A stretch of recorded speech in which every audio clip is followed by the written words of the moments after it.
Hey guys, thanks again for tuning in, checking out another video. This time I'm going to go ahead and break down another shooting. It's going to be from Gastonia, North Carolina. It took place last year, and some videos recently released. The officer involved in the incident was cleared. The man who was shot survived. So the call came in as a suicidal man at a Buffalo Wild Wings, waving a gun around, saying he wanted to engage in a deadly confrontation with the police. And the video we're going to show shows the first officer responding on scene. I'm going to go ahead and break it down. And again, just a reminder, I don't advertise or receive any money for doing this. So if you could support the channel by hitting subscribe, like, and making comments below, and give me some suggestions, questions, anything you have. And then also check out the link and head over to the Patreon page to help pay for server costs for the podcast, as well as the materials, the items I need to record these. So thanks again for your support. Let's go ahead and break this down.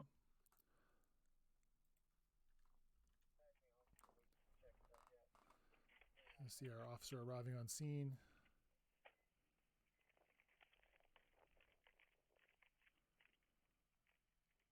He's trying to figure out what's going on. You see this car with the tail lights, like the reverse lights on. And all right, right away we have the officer approach. He looks over this first vehicle into the vehicle with the reverse lights on, and from what he's saying, he can see a firearm with the person inside of the vehicle. It also looks like the person is still inside of the vehicle.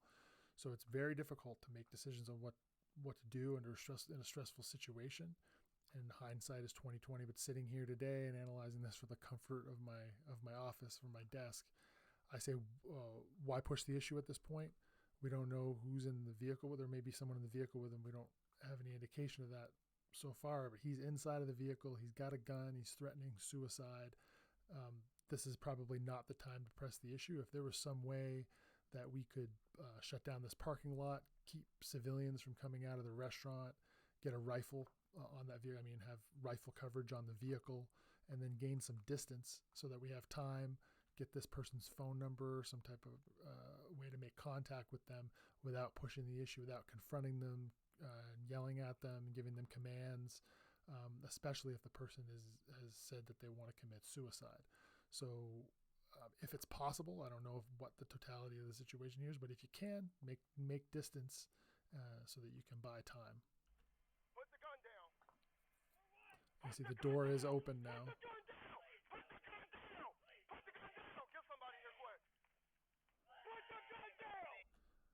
All right, so the guy has a gun.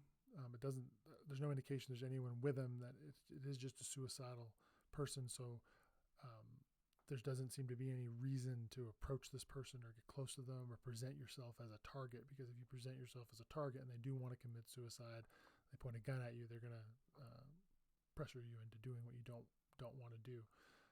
So if you could get some cover with some distance where you can still maintain a visual and get a rifle out there again, I think that's a good course of action here. Put the gun down! Put the fucking gun down! Put it down! Sir, please put the fucking gun down! Put the gun down! Put the... And he's yelling, put the gun down, over and over again, screaming, raising the level up. And again, it's easy to say, you want to bring the level down, but this is an incredibly stressful situation. And again, I have the hindsight is 2020, but if you maintain that distance, not push the issue, not put any more pressure on this person. Fucking gun down! Put it down! Put it down! Put it down! Put the fucking gun down! And he's wandering around with no cover here. He's got an engine block. Right close, he's got an engine block right here. I still think that's too close. Get back behind his patrol car, behind the engine block. If he's got a patrol rifle, or get somebody up there with a rifle,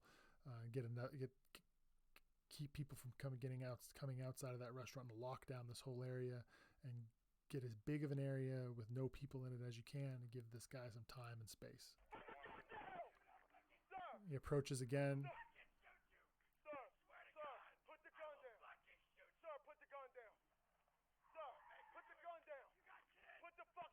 So I don't think the officer doesn't want to do this.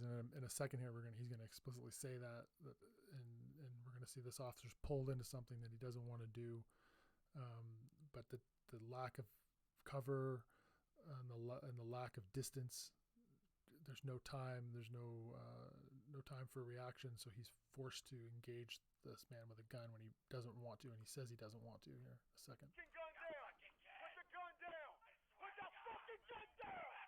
Put it down. Put the fucking gun. Raise that gun. I'm gonna shoot you, sir. Please fucking shoot me. Sir, please don't make me do this. 4 shots.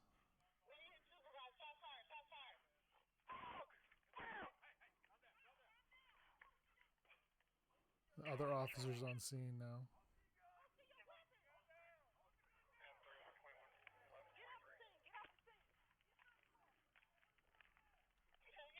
And that's I think it's a supervisor telling him to get out of the scene, step aside, let the officers secure the scene and get this guy medical treatment.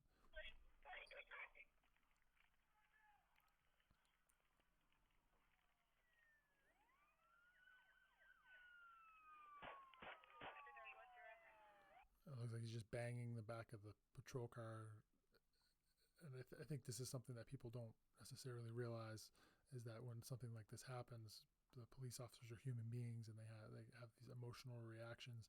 And this guy obviously didn't want to shoot this guy, and he thinks that at this moment that he's killed somebody, I think.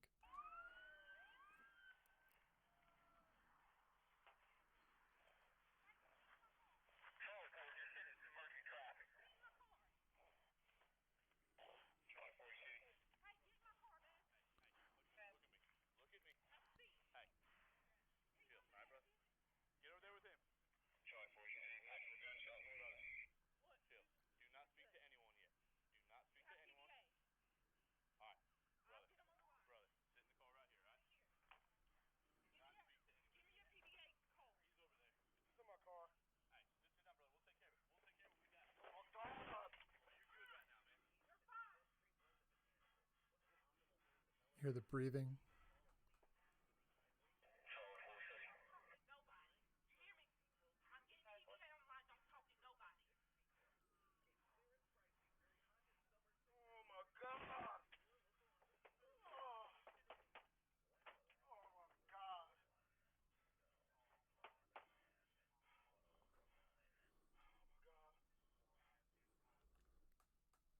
So again, I think what we have here is not a case where there's some malicious police officer who wants to hurt somebody, but somebody who, because of some decisions that were made, and I'm not judging the officer, I don't know the totality of what was available to them, but it did appear as though they pushed the issue and got sucked into a situation where they had to use deadly force against somebody when they didn't want to. And even though this person survived, this is an incredibly traumatic experience for this officer, for the person who was shot. I don't know what type of long-term injuries they may have. I don't know if this was something that could have been avoided. But again, I think all of these are worth examining and thinking about and speaking openly about, so that we can do better in the future as a society when it comes to the use and management of deadly force. So again, thanks for checking it out, and subscribe, like the video, comment, engage on Twitter, check out the Patreon. If you've got a few bucks you want to kick in to help pay for this, do that. Thank you so much. I really appreciate everyone listening and watching. Thanks.